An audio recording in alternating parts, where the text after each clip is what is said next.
Pass it on. What the fuck is wrong with you, Frank? Jesus Christ. You're drunk, Frank. You're drunk. This is drunk? Stop. This is drunk. You want to see drunk? Don't do this to your kids, Frank. What are you?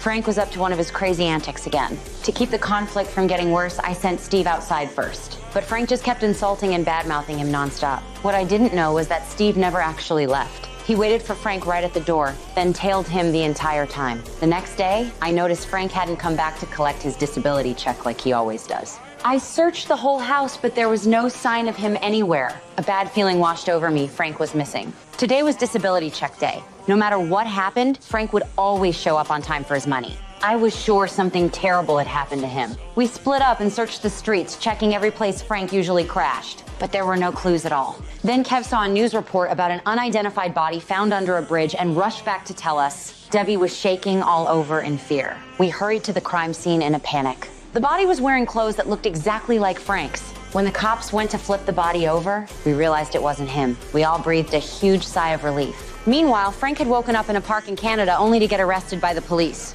How the hell did I end up in Canada? Keep it down in there. I'm an American. You're an American. Where's your passport? I don't have one.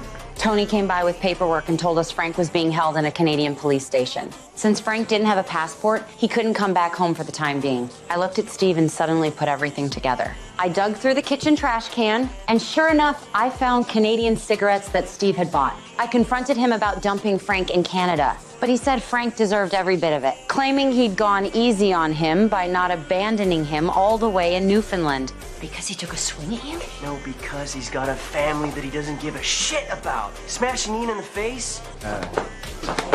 What my dad is, what my family is, has fuck all to do with you.